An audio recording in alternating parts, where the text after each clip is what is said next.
Grease and ash. In the soot-choked border city of Karth Hollow, the sky was never truly blue. It hung overhead in shades of copper and bruised purple, stained by the exhaust of 100 airships that drifted in and out like bloated iron whales.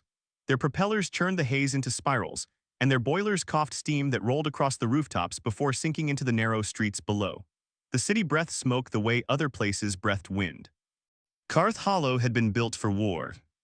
Its foundations were iron-braced. Its towers were riveted rather than mortared. Even the cathedral spires were reinforced with steel struts that gleamed dully through layers of ash.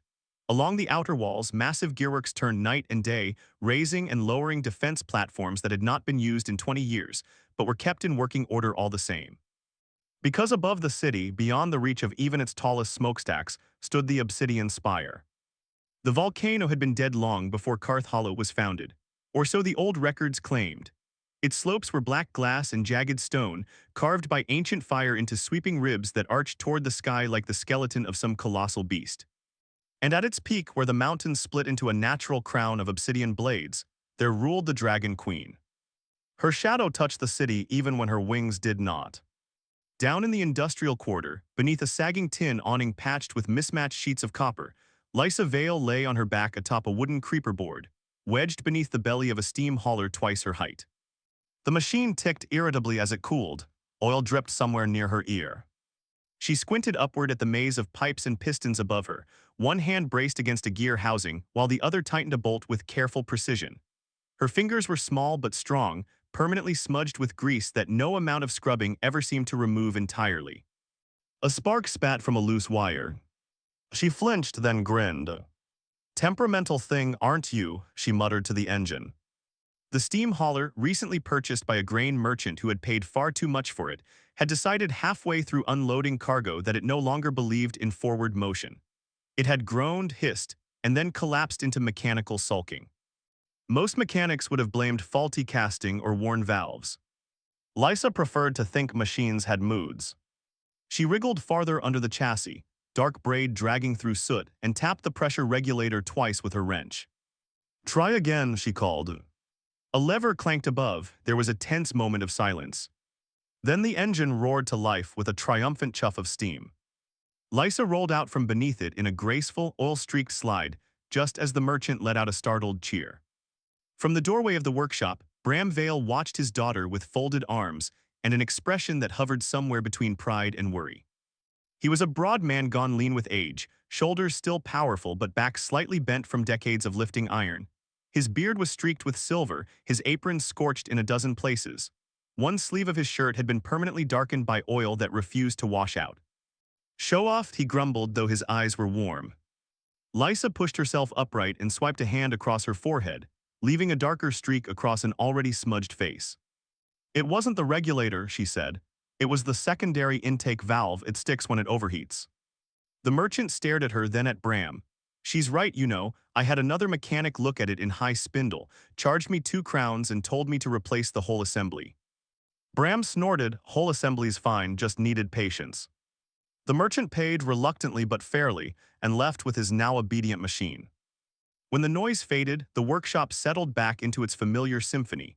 Ticking metal, distant hammering, the low hum of a generator Bram had built from salvaged airship parts. Lysa began cleaning her tools, movements practiced and efficient. "Tribute day tomorrow," Bram said casually. She nodded. All of Karth Hollow had been buzzing for a week. The wealthiest houses had displayed their offerings in guarded courtyards, jeweled chronometers, miniature steam carriages plated in gold, intricate music boxes that played symphonies composed specifically to flatter draconic sensibilities. Fear polished everything brighter.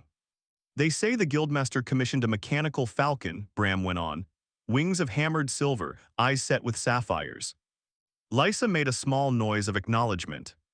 Bram studied her. "You're quiet about it." She hesitated. The truth felt fragile in her chest, like a glass bulb that might shatter if handled too roughly.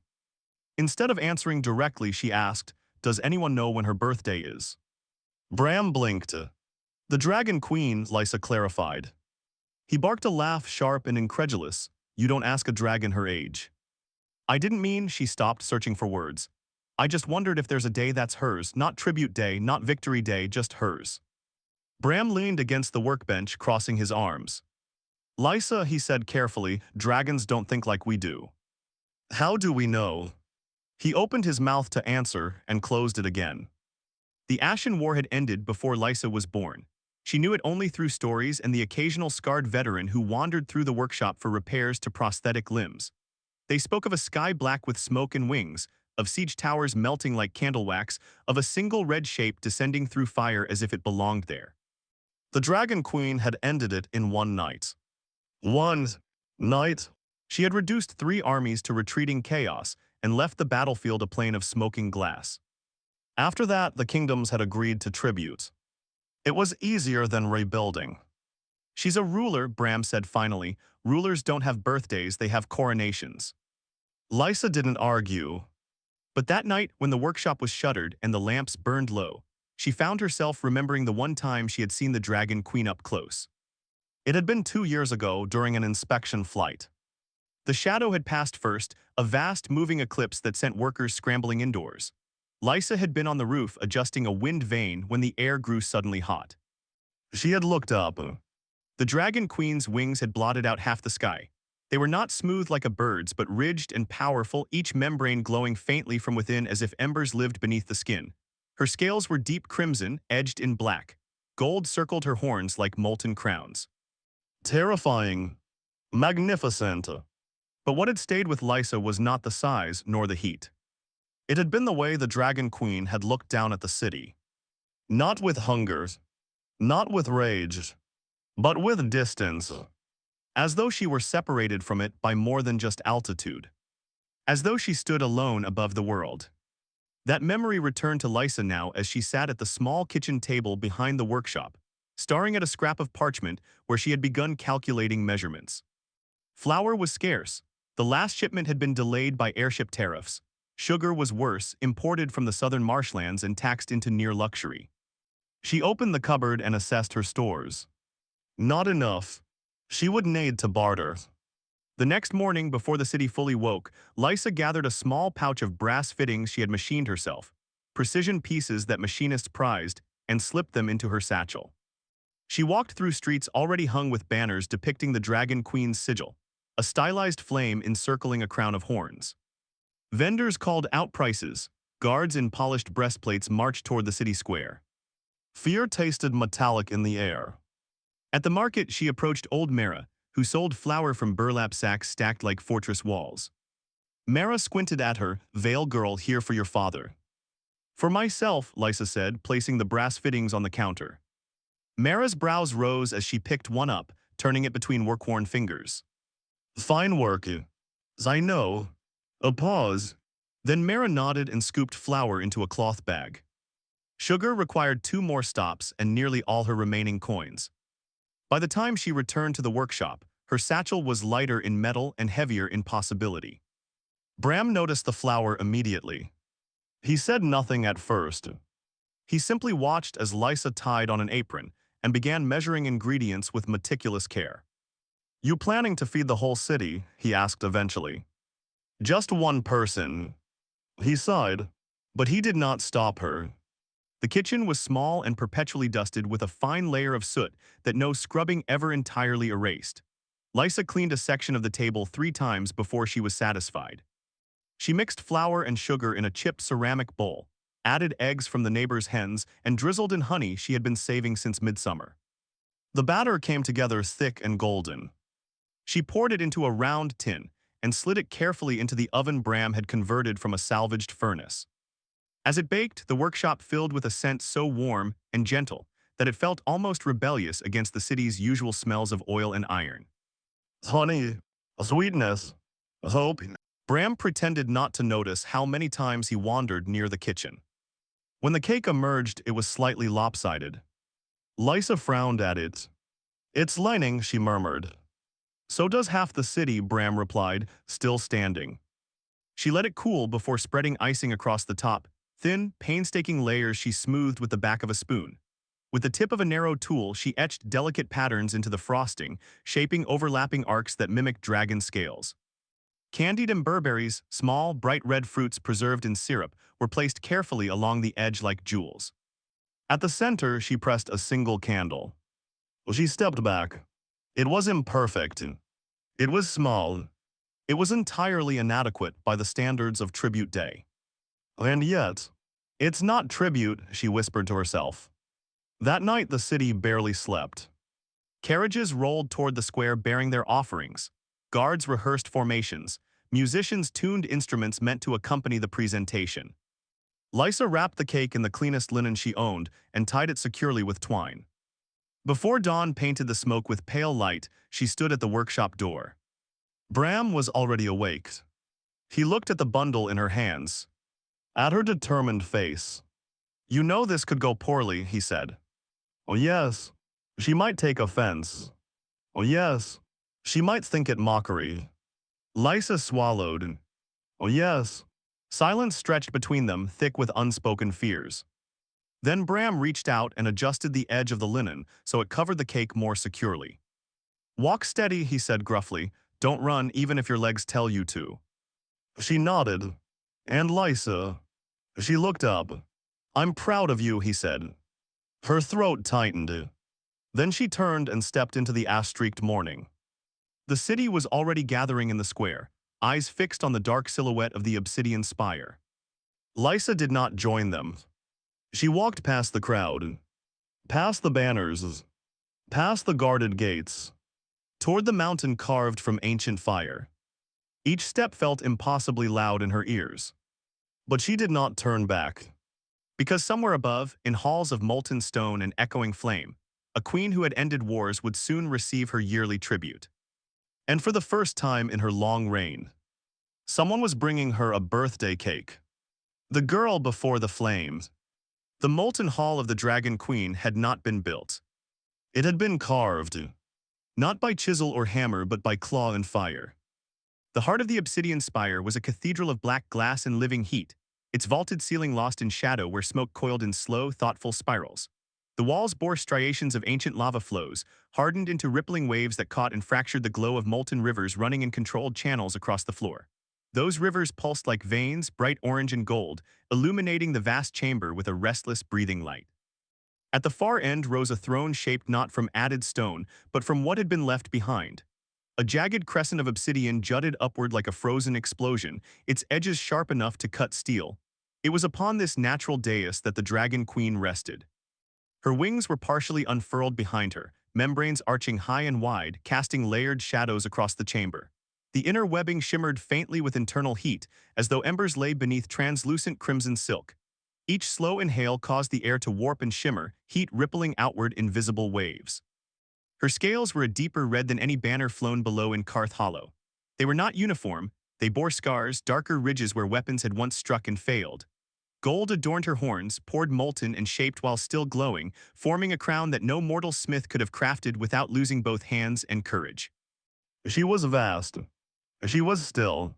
Before her, the procession moved. Caravans had begun their ascent before dawn, winding up the volcanic road in cautious lines. Wheels had been reinforced to withstand heat. Horses had been left behind. Steam engines and reinforced sledges bore the offerings the final stretch. Now one by one, tribute was presented. A cart piled high with gold ingots rolled forward first. The ingots had been stamped with gilt seals, polished to mirror brightness despite the ash-laden air. Their collective weight made the stone beneath them groan faintly. The chamberlain, a thin man in heat-treated armor whose helmet plume had long ago singed away, called out the offering in a voice trained not to tremble. From the guild of metal and coin, a measure of loyalty equal to last year's yield. The Dragon Queen inclined her head once. It was not approval. It was acknowledgement. The gold was dragged aside by attendants in heat-resistant cloaks. Next came rare alloys, ingots of starsteel salvaged from fallen airships, bars of tempered cobalt infused with trace elements known to resist flame. They gleamed in strange hues beneath the molten glow, violet, blue-white, deep metallic green. Again a nod. Then a contraption was wheeled forward under a silk cover. With a flourish both nervous and proud, the cloth was removed to reveal a self-playing orchestra powered by compressed steam. Brass instruments gleamed, tiny articulated figures held bows against violin strings. When activated, it filled the chamber with a trembling rendition of a victory anthem composed after the Ashen War. The notes echoed strangely against stone carved by fire. The Dragon Queen's gaze did not change. For decades, tribute had followed this rhythm, wealth measured in weight and ingenuity measured in fear. Each year, the offerings grew more elaborate. Each year, they said the same thing. Please do not destroy us. She watched them as she always did, unreadable, distant sovereign. But beneath the molten stillness, memory coiled. She remembered the Ashen War not as legend but as sensation. The crack of ballista bolts against her scales, the acrid smoke of burning siege towers, the roar of 3 armies convinced of their righteousness. She had descended because they had threatened what lay beyond the mountains, territory they did not understand and would have stripped bare. One night. She had ended it in one night. Afterward, when the sky cleared and the battlefield cooled into sheets of glass, envoys had come trembling to the base of the spire. They had offered gold then, too. And she had accepted. Because ruling was easier than endless war. But ruling was not the same as belonging. The line of tribute continued. Silk tapestries depicting her likeness, mechanical birds designed to mimic dragon flight, a clockwork globe that mapped the known kingdoms in delicate brass. Nod, nod, nod. Then, the rhythm faltered.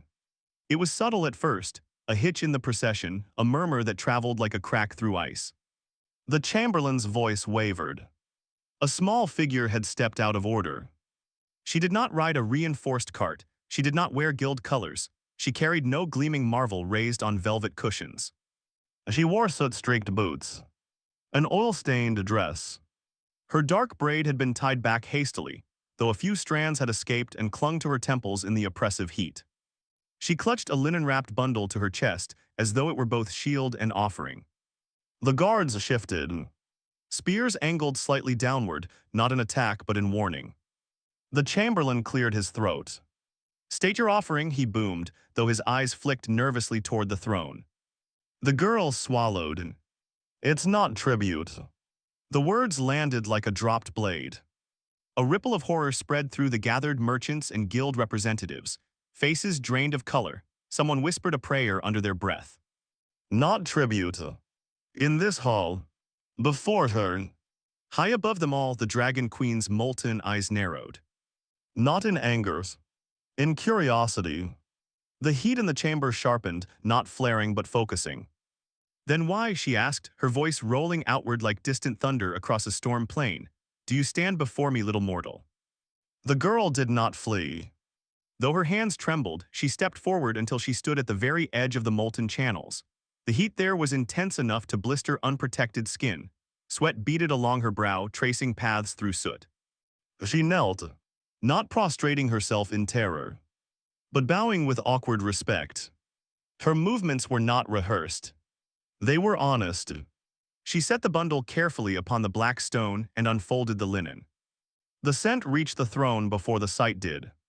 Honey, warm bread, sugar caramelized just shy of burning. In a chamber thick with sulfur and heat, it was absurdly gentle, fragile. Humans.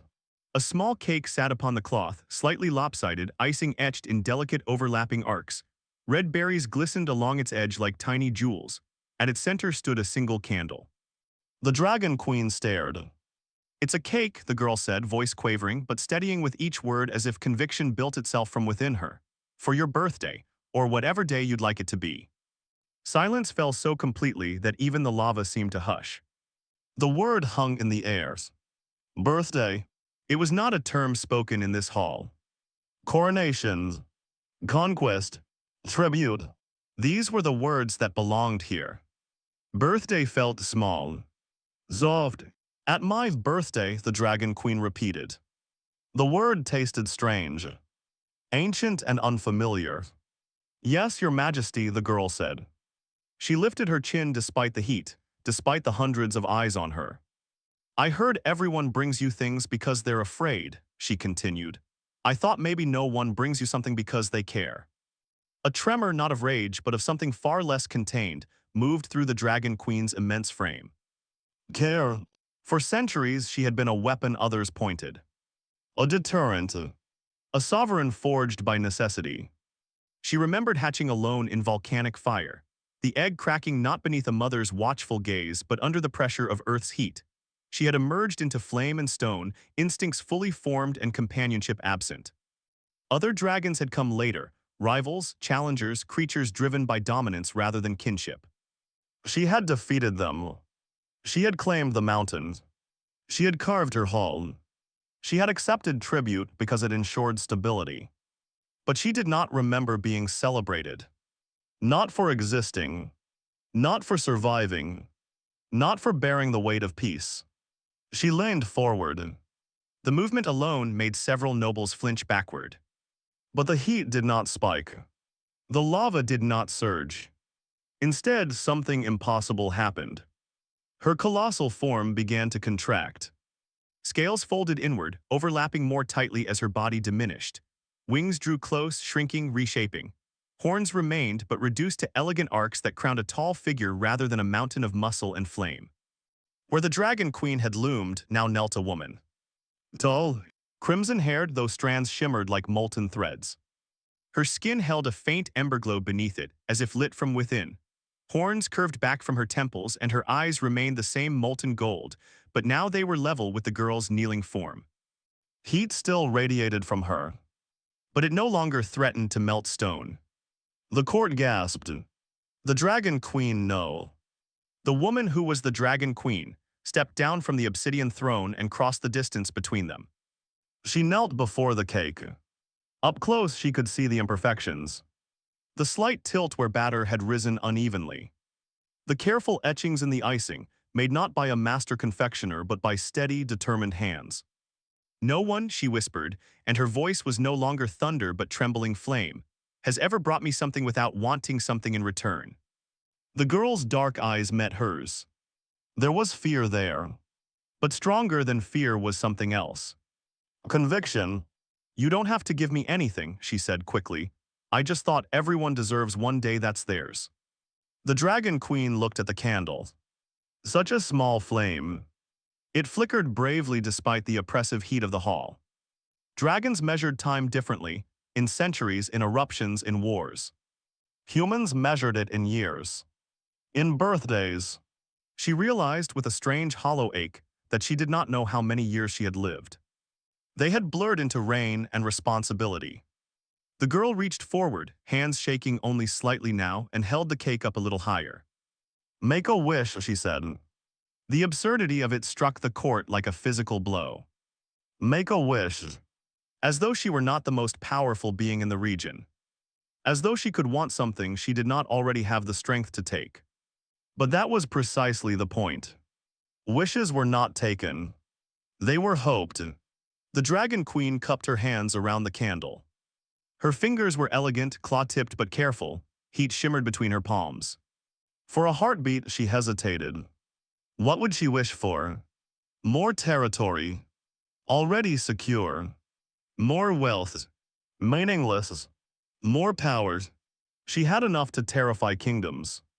Her gaze shifted to the girl kneeling before her, soot-smudged, all-streaked, trembling but unyielding. She wished to be seen as more than flame. To be remembered not only for ending war, but for sustaining peace. To not stand alone above the world. The Dragon Queen drew in a slow breath. And blew.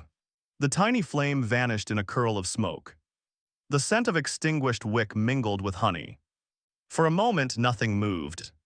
Then something warm and unfamiliar traced down her cheek. A drop. Another.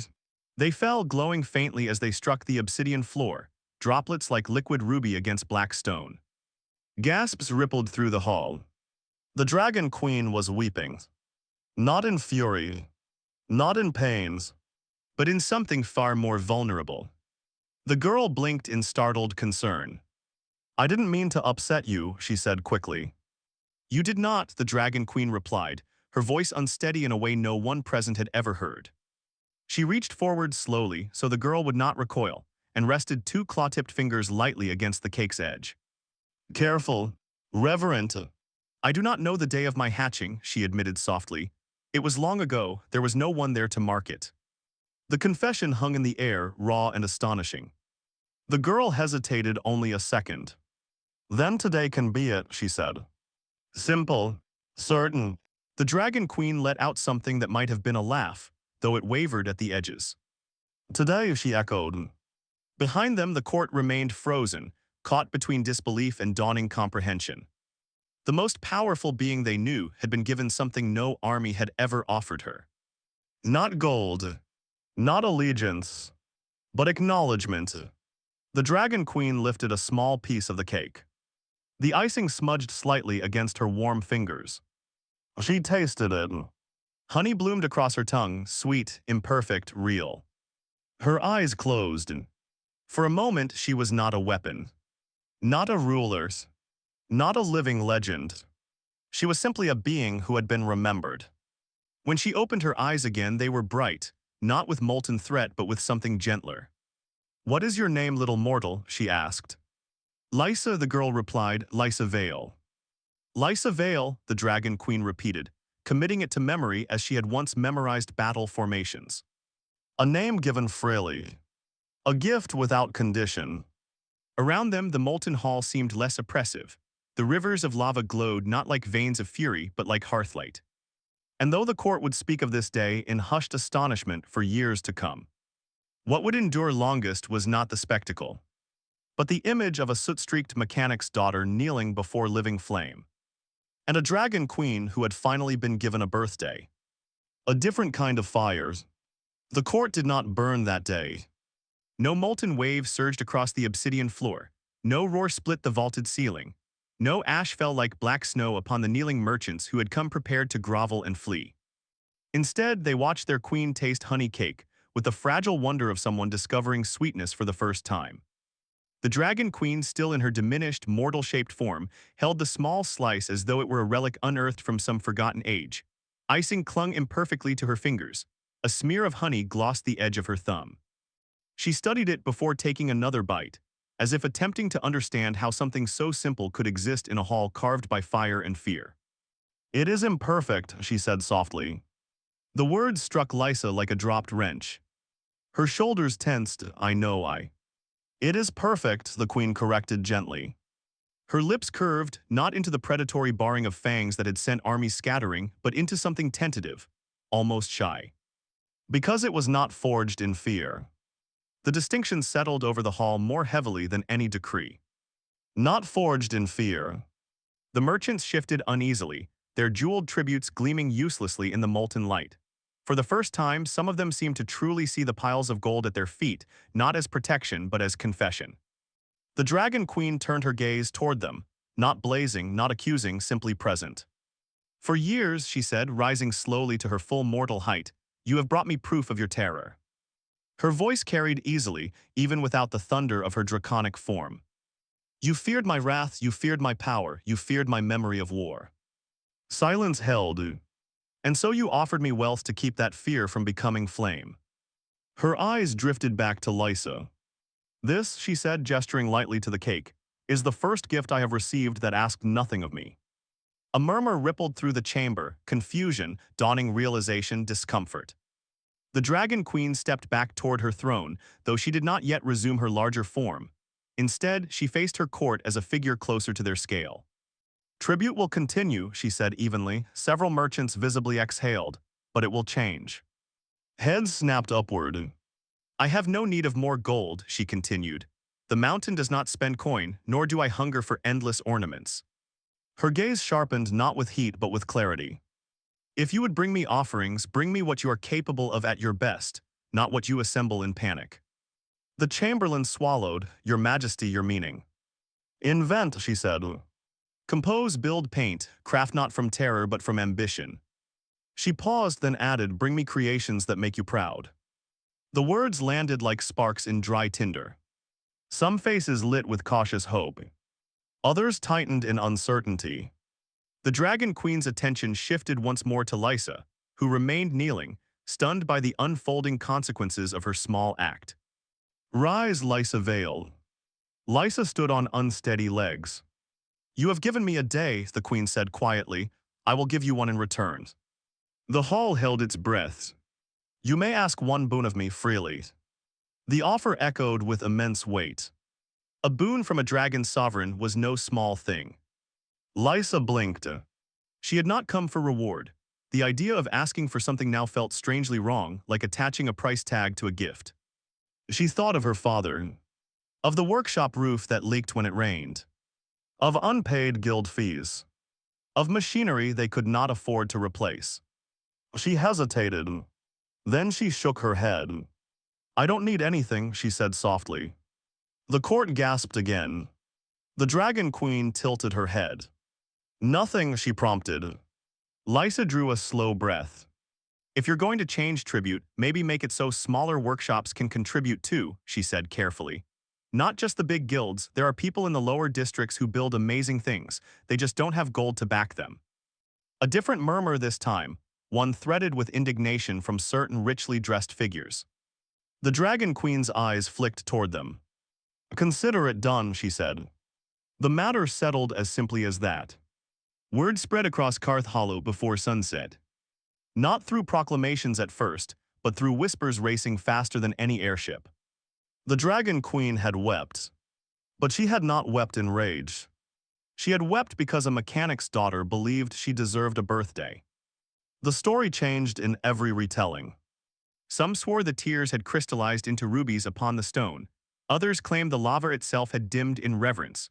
A few insisted the cake had glowed like a holy relic. But the heart of the tale remained intact. The queen had not burned the girls. She had listened. Within weeks, formal decrees were etched into brass plates and posted at city gates. Tribute laws changed within the year. Gold demands lessened. The Guild of Coin protested, of course. There were heated debates in council chambers heavy with incense and entitlement. But none dared openly defy the Dragon Queen's revised will. In place of mandatory bullion quotas, she established seasonal exhibitions. Creations would be presented not in trembling lines, but in curated gatherings. Artisans from every district, regardless of wealth, could submit their work for consideration. Innovation replaced intimidation. The first exhibition was chaotic. Painters arrived alongside machinists. A baker from the lower quarter presented intricate sugar sculptures shaped like miniature dragons mid-flight. A pair of siblings unveiled a prototype glider inspired by draconic wing structure, flawed but daring. The Dragon Queen attended in mortal guise. She did not announce herself with flame. She walked the aisles as a tall woman with ember-bright eyes, examining inventions with genuine curiosity. Some recognized her.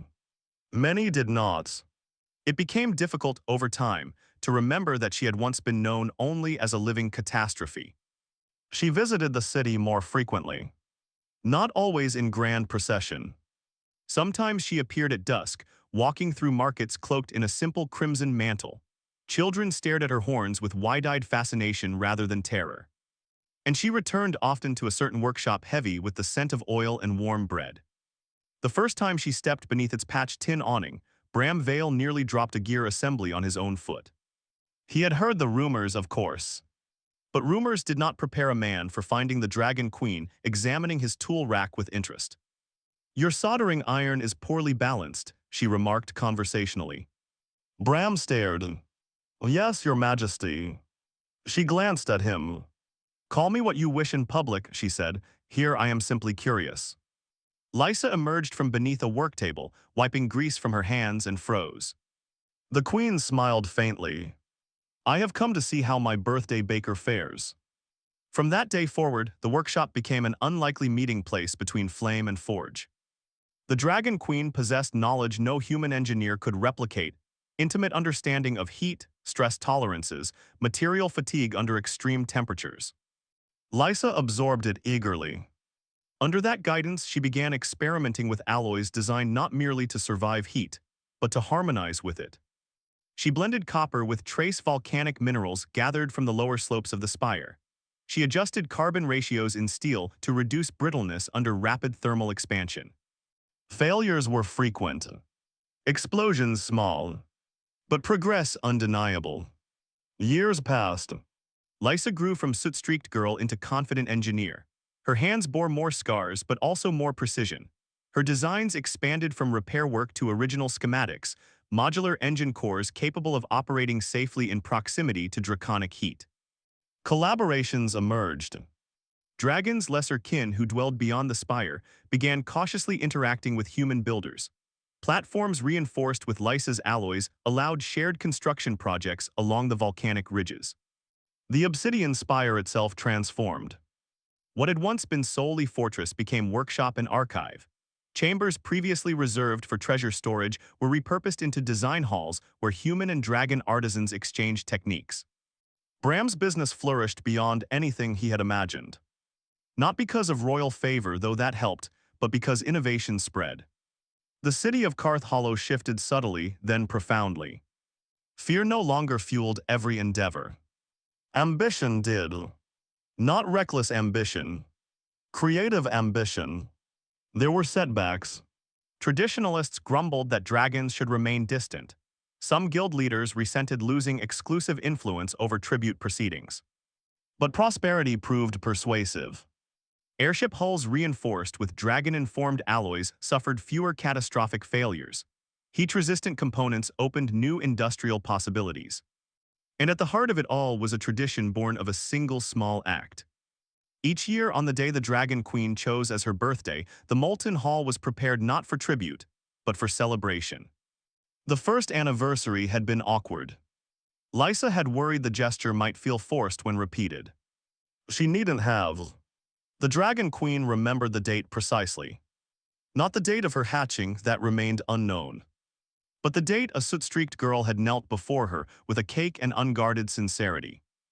On that morning each year, Lysa baked. The cakes were never identical. Sometimes she experimented, adding citrus zest imported from distant coasts or layering spiced creams between tiers. Once she attempted a multi-tiered structure reinforced with edible sugar filigree modeled after dragon wings. That one collapsed slightly in the heat of the hall. The icing cracked. The structure leaned. Lysa had groaned in mortification. The Dragon Queen had laughed, a clear, warm sound that echoed through obsidian arches without a trace of menace. It lanes, the Queen had observed.